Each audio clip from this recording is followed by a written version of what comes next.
I'm Shannon Griffin, and this is Chatterbox. In the third of 4 episodes for my interview with Heather Mills, I find out why she became vegan, her experience of being in hospital herself, and her approach to dealing with challenges and adversity. Take me back to the point where you decided that you were going to become a vegan. What was it that prompted that to happen? Well, that was accidental as well. So when I came back from the war in the former Yugoslavia, which happened to be the place that I'd gone on holiday with the ex-wives and the kids, the stepkids, and then the war broke out. So I ended up going back and helping after I'd left the first husband. I came back to England and crossed the street and a police motorcycle chopped my leg off, crushed my pelvis, punctured my lung, and it was going to a false alarm apparently at Princess Diana's house, which was quite bizarre because I'd just come back from doing landmine work, and this is years before we got her involved. So I came back to England bizarrely after working on the front line for 4 years, and I crossed the street, and that accident happened. Went to hospital, was in hospital for 5 months. Pelvis was the worst damage. Leg, yes, lost the leg, but infection was an issue. But the pain of the worst was actually the crushed pelvis. But my leg wouldn't heal, so they kept chopping it more and more. My girlfriend came in and said, I've cured myself of breast cancer. You've got to go to Hippocrates in America and become vegan. Now, I'm a Geordie, as if you hadn't worked that out by now. And I was brought up on sausage and mash, and sausage if we were lucky. But I actually realized we were vegan 5 days a week because we didn't have any money. So we were living off bean pie and a few potatoes and veg and things. So I was actually quite lucky, I realize now, even though at school everyone had their ham sandwich and I used to envy it, thinking, oh, we've just got margarine in our bread. Now I'm happy about that, but not then. And she said, you've been in here 5 months, you're not healing, they're chopping your leg more and more, just give it a chance. So she took me out and took me to Hippocrates in West Palm Beach, put me on this disgusting thing called wheatgrass juice and colonics and all sorts of sprouted foods. And I healed within 2 weeks. So I came back, and because I was being followed by the media way back before my second marriage, they were asking, how did you leave here in such a state and come back completely healed? And that's how I discovered veganism. So I was raw vegan for 2 years, which was very important if you have the digestive enzymes to break down raw food, which in my 20s I did before I got Lyme's disease, and then they were ruined, but that's another story. And then I wrote books on it, and going back to freezing cold England, it was hard to stay raw vegan. So I started to develop and make replications of what I used to like. So I used to love sausage and mash. So I made vegan sausage and mash. And that's how I started developing vegan alternate products in the early 90s when I did the first McDonald's burger, then the Burger King type vegan burger and vegan cheese and fish free alternates and all the things I missed. And it's how I made it very easy for my child to grow up 20 years vegan because I could just create a hot dog or create a vegan cake. And now I teach Michelin chefs how to change their menu to vegan because it's quite astonishing how little so many chefs know and how simple it is. You don't have to say the word vegan, you just eliminate the nasties out of it and it tastes great. About the experience that you had in hospital. Obviously, as hospital radio, we interact with patients on a daily basis, doing ward rounds, collecting requests. And it strikes me that being in hospital is not an easy thing. We take for granted the fact that they're there. But how did you cope for all those months in hospital? And what advice would you give to anybody who's in hospital and struggling with their time there? Keep busy, learn a language, read all the books that you never could before, and stop focusing on where you are and just shut your head out. It's a bit like if I'm stuck on an aeroplane for 12 hours, everyone's going, oh God, blah, blah, blah, panic. All I do is go, okay, great. Maximize this time, utilize it, pretend I could be sitting in my office, I could be lying in the bath, I could be anywhere. Get on and do something, get on and learn something. Knowing I had to be in there for a long time, quite a few months more than they thought, because the infection kept coming back. I did sneaky things. I'm not saying you should do this. I'm not saying you should ever play truant from school as I did, but I would climb out the window, wrap my leg up in a bandage, and get my boyfriend at the time to take me to La Boheme or one of the operas, and then sneak me back through the hospital Really? window. Yes, because I wasn't actually allowed to leave back in the 90s. I think it's a bit different now, but they're like, no, you're here and that's it. Mm, mm, So, not recommending that necessarily, but literally having a perspective on life that whatever you're going through, we only have the here and now. None of mm, us know if we're going to be here tomorrow. And if you focus on whether you've got 1 month, 1 year, 10 years, 20 years, you don't know. I've literally nearly died 4 times. I shouldn't really be here. mm. Everything that could happen has happened. And for some reason, with a positive attitude, I've managed to overcome things that and have been told are not necessarily going to be able to overcome. Do you think you have a bit of a rebellious streak? 100%. 100%. If someone says you can't do that, I will show that you can, Yep. because there is no such thing as you can't do something. I mean, it's why I ended up doing extreme world records when I was 47. Mm. And it was literally because I was stuck in the mountains in Austria and the Icelandic volcano went off and we couldn't get home. So I learned to ski properly and met with the Austrian ski team, and they taught me how to ski and said, actually, you're really fast. Why don't you go on the British Paralympic team? I said, very funny. I'm 47. They're not going to take me on the team. Actually, I was 42 at the time. When I got the world records, I was 47. They said, no, you're too old. So I got a wild card, went to New Zealand, won a silver medal, and then got put on the team. So where you just get a no, ignore the Mm. no. Mhm. Unless you're going to harm someone or do something bad, I'm not recommending that. But don't ever take no as a no, Mm. unless it's in a harmful situation, obviously. But just because somebody says no, some people say no, they don't even know why they're saying no. So, I mean, if you think about it, in modeling, this was what was funny. After I did the Mirror Dream Girl competition, this is a perfect example of not accepting a no. Got a phone call from one of the girls, who basically we'd been put in this Miss Chinzano competition, and I came last. Well, I came first in the regionals and I came last in the final because they put us on stage with Wayne Sleep, the ballet dancer, who's about that wide. And they covered me in these stripy blue and white Chinzano going across stripes, which lengthens you on TV. So I didn't get anywhere. And then the girls said, oh, we've all been invited to interview for this Trillion Pictures rock and roll show as a presenter.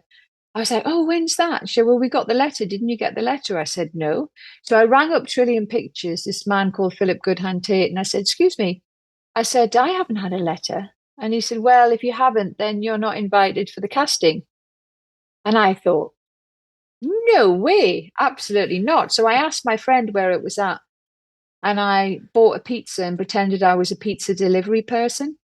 Managed to get in the building, which was round the back of H&M and the bus place in the back of Oxford Circus, and waited till everybody had left and then went up with a pizza, knowing they'd done all the casting. And I went around quickly, and this gentleman looked out of his office and said, can I help you? And he happened to be the owner of Trillion Pictures, Philip Goodhand Tate. And I said, yeah, would you like a pizza? And he said, has anyone ordered a pizza to round the office? And I said, no, no, no, no one's ordered it. I just thought I'd bring it up because I wanted to talk to you to find out if I can cast, because I think a mistake was made because the letter didn't come to me. And he just liked my tenacity and said, okay, I Mm. can't promise anything. And I got the job out of 150 people because I didn't accept that I just hadn't had the letter. And I followed it through, and we've stayed great friends ever since. And he actually rented me one of his offices in St. Vincent Street for half price when I wanted to set up my first model agency when I was 19. So if you want something, just keep going and going and going and going, and you will get it. Just depends And how much you want it. and don't say no to Heather Mills because she'll find a way around it. Quite I'll find obviously. you. Oh my gosh, I'll stalk you and find you. Heather Mills, take me back to your first engagement in humanitarian work which has forged such an important part of your life? I suppose knowing what people had gone through when I was a child, I was always trying to help people. That sort of became innate. And I suppose that comes from my child of being put through different challenging times. And then it was when I went on holiday with the husband at the time's ex-wife to the former Yugoslavia. Mm-hmm. I basically saw that life was horrific. I mean, I went on the holiday the first time and then I loved it so much. I went back the second time to learn to ski properly. And then the war broke out.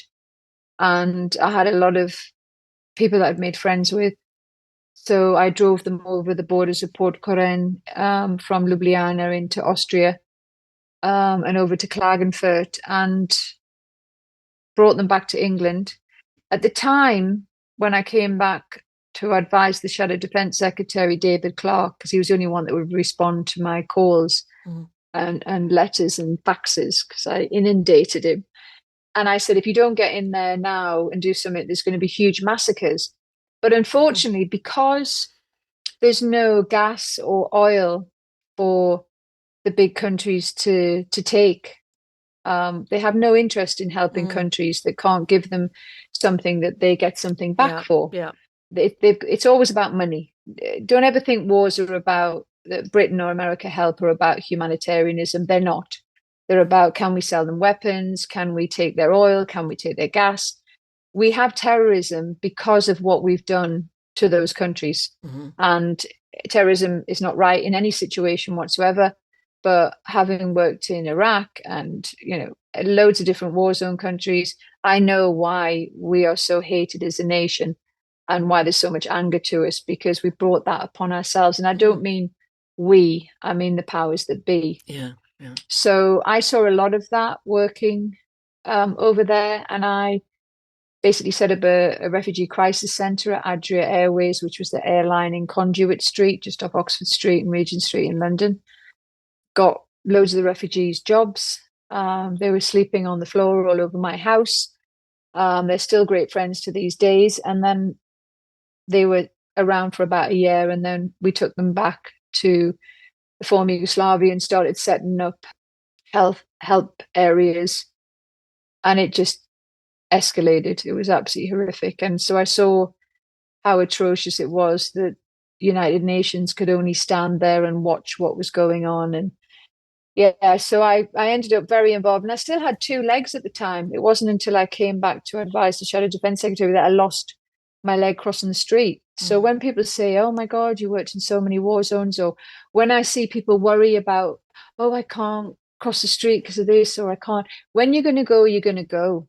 I've nearly died 4 times, and when your time is up, your time is up. As far as fate, obviously you can lengthen your life with health and this and that, but other things can happen. So I could see that I could create solutions Mm. by not being afraid to knock doors down. Yeah. And I just got more and more and more involved. So I set up a charity, and then I aligned that many, many years later with the United Nations, who wanted to do mine clearance. And that's how I got involved with the American governments and Colin Powell and Hillary Clinton and Mm. General Wesley Clark and all these different people, just to show that there were very simple solutions to Uh, these issues. And what you have accomplished, particularly with the landmine clearance, is quite extraordinary. Have you ever considered going into politics? Because it seems that you've got lots of good ideas, you've got lots of experience, around the world. Um, you could make a real difference. Does politics interest you? I've been asked loads of times, to be honest, over the last 30 years, to become an MP. But having analysed politics, unless we have a revolution, politics doesn't work. It doesn't Mm. do anything. It doesn't create anything. You'll get one phenomenal prime minister every 50 years or something. But the way that the system works, as I said before, I mean, I literally have spent so much time in Parliament just trying to get things put through. And I've changed lots of laws in the EU and the UK. And the best way to do it is to be on the outside, Yeah. giving them the solutions, because when you're on the inside, they can use you as leverage. So they can say, okay, Heather, I want you to vote for this and I'll vote for your bill. And then people are ending up voting for bills they don't even believe in just so someone votes for theirs. So it becomes like a bidding war, which is completely wrong. What needs to happen is there needs to be a complete reset, that more than just the politicians have the voting right about what goes on. And I don't mean in the Brexit situation, because that was a Mm. disaster, because there was consumer duping, there was misinformation. But I mean, there needs to be a broader team of people that basically just could be the common sense party, because there's not enough of that in there. The Mm. amount of time and energy and old fashioned schoolboy child politics going on. Imagine, instead of them ranting at each other about what's right and what's not, if they actually just got on and did it. Mm. It's a bit like people who sit and rant at the television. I'm like, what are you doing? Turn it Why off. don't you just turn it off and go and do something? So, and I think the thing with me is I wouldn't be everyone's cup of tea. I would be people's cup of tea that want to see change and want to see it quickly, because I know Mm. exactly what the solutions are, how they need to be implemented. I see it very clearly, and I've worked in so many areas. You know, when I worked on the TV show City Hospital many, many years ago with Esther Ranson, I lived and breathed 24 hours in the Southampton hospital, the first one, before we moved to London. So, and I was like, hang on a second, why are this middle management not listening to the nurses? And why are the doctors not respecting the nurses? And why is this? And what about all this waste? And there was so much waste. I remember when I was collecting machinery for the Gujarat earthquake, and the hospitals had started closing down locally everywhere. And I said, I kind of get that in one way, but it was the most stupid thing ever, the way they operated it, because they were disincentivized for saving money. So if they were given a budget, Mm. then they would want new equipment. And I picked up £500,000 worth of nearly new equipment for charity, because they were given a budget, and if they Mm. didn't spend it, the budget was reduced. Yes, And yes. what you have to do is you increase the budget when people Yeah, spend wisely yeah. and efficiently. If they show a saving, you incentivize them with more money. You don't say, oh, we gave you six, you spent five, you're only going to get five next year. It's They've worked crazy. their asses off to save. Yeah. So you have to incentivize the team to not waste too much on PPE.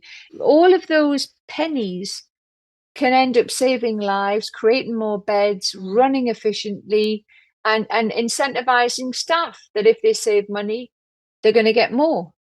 It's so obvious, and it's like, and this is why I couldn't go into politics, because I would end up banging my head against the wall, going, "Are you completely stupid?" Like, I think I would end up being a dictator, which most people wouldn't like, because I would be like, right, this is the problem, this is the solution, get on with it. Mm. And I've had people that have been working with me for 30 years. And the reason we get on well was because I listen to them. I consider the ideas. A lot of them are good. I think of what will work. And then if they're good, I'll say, great, let's do that. If Mm. they're not, I'll say, great idea, but it actually won't work because X, Y, and Z, because I've already made that mistake before and learned Yeah, from it. yeah. But if you don't consider and then implement, nothing happens, and it takes years. So you've got a louder voice outside the system than you would perhaps have within the system, and that makes you Yeah, more effective. Now, that's interesting because you are forthright, articulate, well read. It seems to me that you research most of the things that you get involved in to a level that most people wouldn't bother. What are you like at home? Are you easy to live with? well, according to my partner, I'm the easiest girlfriend he's ever had. I met him on a train 5 years ago. Tell me about that. Um, well, I won't go into any detail other than I met him on a train, and Okay. he's absolutely brilliant. But his parents basically always say to him, don't let her go. She's so easygoing. Because I have to spend 20 hours a day, 6 days a week, guiding people what to do, creating solutions, creating problems. When I'm at home, all I do is say, "What are we doing?" I don't want to Right. know where are we going? What are we doing? I Yeah. don't want to think about anything. Yeah. I'm like happy to stay in, happy to cook, happy to go out, happy to go on holiday. I love sport as Hmm. long as I get sport in a few days a week, which luckily he does. So the only thing I couldn't do is live with someone if there wasn't two bathrooms I'm because with I you on can't that. stand mess in a I, bathroom. Worst case scenario, two sinks, but the mm. noises they make in the morning, the toothpaste mess, the hair down the plug hole, all that kind of stuff. I just literally would put most men, not all, because you get messy women, but generally most typical men, I would like put them in their own bathroom and just lock the door and never go in it again. And then say come out when you're all clean and tidy. But apart from that, very easygoing. I'm definitely with you on the separate bathroom thing. I can't share a bathroom with anybody. That's kind of one of my written rules. But Heather, you are an inspirational person for a lot of people, particularly those, I guess, who are closest to you. Who inspires you? A lot of people ask me that. Day to day people, parents that are looking after severely disabled kids Hmm. who have patience and kindness, people who give a lot of their time, not necessarily money, who don't have much. No celebrities, no famous people. I've met Mm. them. Um, got some good friends in that area, mainly not. My partner always says to me, all your best mates are, from your childhood and working class and it just good people. I only like to be around good people. I don't like nastiness. I get very affected by cruelty. I leave a table if people start gossiping. I cannot stand gossip. Mm. It's time wasting. It just makes the individual look terrible. It's as if they're Mm. talking about themselves. Yeah. So I find kind people inspiring. Hmm. Kindness is such a incredible quality, and it's so easy to be nice, and it takes so much energy to be nasty. And I think I've heard you say a comment in the past that some of the most generous people are those that don't actually have much themselves. I think you found this when you were homeless at one point. 1,000,000%. I mean, I've always been helped the most by people with the least. Even when I went out to India for the Gujarat earthquake, I literally just went with a rucksack of vegan protein bars, thinking there's going to be nothing to eat. Mm. And I would go for 5 miles and it would be fine. And then there would be a couple of miles of devastation. And people were just literally sitting in the rubble of their house in 2001, this was, and coming out to give me a little bit of their rice. And that's all they had. They didn't know when they were going to get food again, but they were so happy that we were coming to help because I was setting up makeshift hospitals, which is where I was getting that machinery sent over to for the Lions Club, and they would just give you everything. And then you get these people that just cling on, really wealthy people that cling on to every penny. What do you want to do? Die on a tomb of notes? Mm. I get that you need security, you need to have financial safety nets if you can, mainly so you can help other people. Also, if there was a medical emergency and you were on a waiting list and it was life saving, yes, all of those things. But nobody needs millions and billions of pounds, Mm. which is why all of my money has gone into charity or trying to change and help businesses and just keep growing and growing and growing them. Some fail, some don't, but just to keep trying and just keep trying to make a difference Mm. and living very normally. People are always shocked. I don't fly around on private planes or in helicopters or, you know, anything like that whatsoever. Yeah, yeah. I take 1 or 2 holidays away a year if I'm lucky. Mm. I love I love the combination of when I've worked hard, treating myself to something and feeling like I deserve it. Mm. And then also my partner, when we first started dating, I didn't want to bring him home for at least a year. So I used to meet him in a Premier Inn. And he was like, what are we doing in a Premier Inn? I said, I love Premier Inns. They're consistent. They got a good TV. They got nice You're sheets. right. Yeah, decent beds, a good Mm. breakfast. You can't take the Geordie out of me, I suppose. Yeah, I like the roller coaster and the combination of my life. I like to overcome adversity and find solutions to problems. This year has been a real crisis year for a number of our businesses because of Mm. the energy prices, because of ingredients, because of also bad management of one of the businesses. But I'm turning that around and making the impossible possible. And I Mhm. say the impossible because lazy management think everything is impossible, and making it work with the workers. And it sounds mad, but the real workers are the ones that are on my factory floor that are working their backsides Yeah, yeah. off to try and make things happen. And I really don't like it when people are undervalued or underappreciated, Mhm. because we all have a role to play. Mm. We wouldn't be able to have these companies if we didn't have what I call the real workers Yeah, making it happen. yeah. So I look at myself just as a working class girl, trying to make a difference. My thanks to Heather Mills.